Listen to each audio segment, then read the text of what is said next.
And I'm Sean Callebs in Wilmington, North Carolina, where you're seeing and obviously hearing the effects of Hurricane Florence. It blew through this area, the eye of the hurricane passing very close to Wilmington, North Carolina. A lot of damage and debris here, but I want to tell you about a very serious situation about 120 kilometers to the north of us in a town called New Bern, North Carolina. It is an area where two rivers meet, the confluence of two rivers.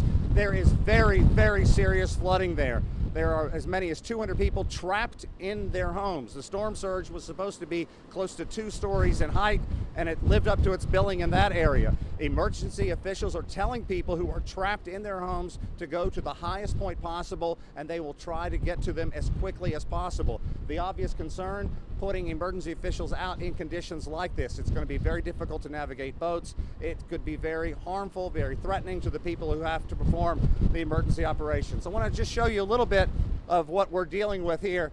Very strong gusting winds coming in still. The rain has died down a great deal where we are, but by no means has this storm stopped its heavy rainfall. It has moved further inland, spinning in a counterclockwise fashion. It's moving extremely slowly, and it's dumping tremendous amounts of water on the Carolinas, all the way down to Charleston, South Carolina in the south, close to the Virginia border in the north. It is a massive storm.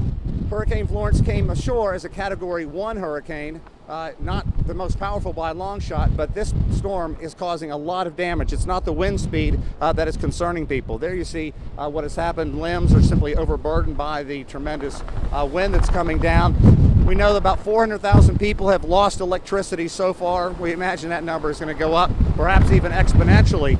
Authorities did prepare people for the loss of close to 3 million homes without electricity. Here's some of the flooding that happened. This very low-lying flooding is a major concern, and this is also a huge problem. As limbs snap, they could become projectiles and can cause very serious injury. So people obviously have to take that into consideration. The rain may have stopped here in this area. The wind may have died down a little bit, but by no means should anybody go out in these kind of conditions to begin looking at the damage. That's one thing that emergency officials are going to be doing right now, going out early in the morning, trying to determine just how bad this storm is. Right now we have heard no reports of casualties, which is initial good news, but remember, authorities are just getting out there, and this storm is still packing a punch, and the real teeth of it still hitting a large part of the Carolinas. Behind me, this is the Cape Fear River.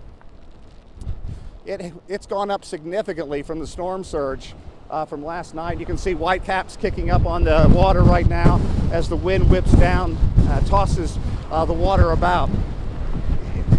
Authorities warn people to get out.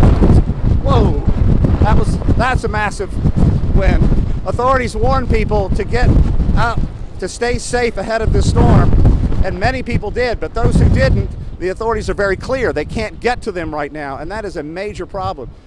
Peter, our photographer here, is doing a yeoman's job trying to keep us on the air, but this wind is blowing him around and also knocking off the cover of this camera. I'm going to try to give him a little help here, so just bear with us.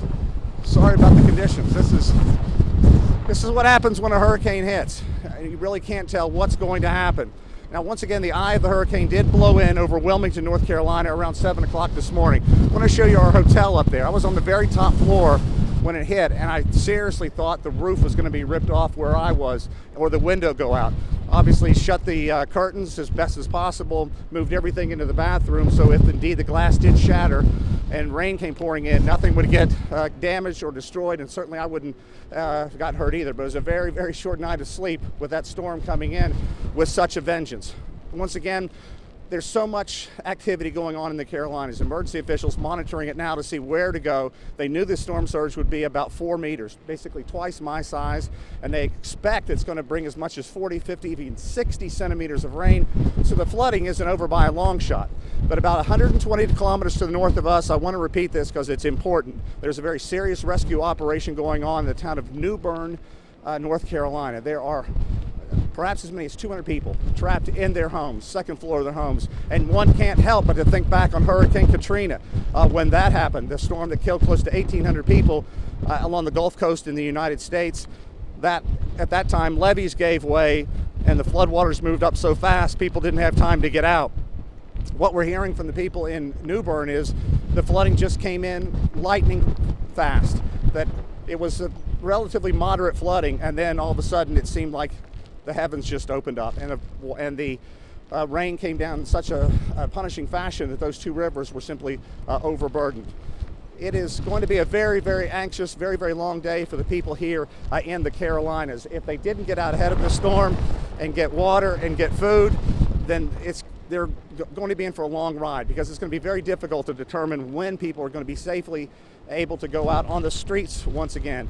And again, these winds continue to gust. It is still a hurricane, last that I saw. Usually when these storms move ashore, they shred, they break up very quickly, but this was such a massive storm that isn't happening. It's moving slowly and just hanging over the area, dumping all kinds of rain. We can sense the rain is picking back up again after stopping for maybe an hour or so. And these winds, they tell us these winds could last perhaps as much as 24 hours. So buildings in this area were constructed to withstand hurricane force winds, but usually a hurricane comes in and blows out within a few hours. It's going to be very difficult to say if these buildings are going to be able to withstand hurricane force winds for a full day. Nobody ever planned on anything like that.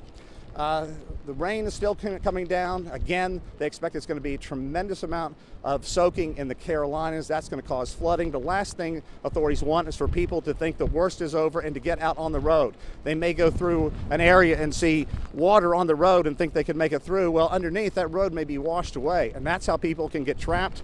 That's how people can lose lives. We have heard no reports of homes collapsing. We know there is widespread debris in this area, and we also know there are about 400,000 people without electricity. That too is going to get worse. We'll continue to monitor the situation here in Wilmington, North Carolina, as the wind from Hurricane Florence continues to whip this area. Sean Callebs, CGTN in Wilmington, North Carolina.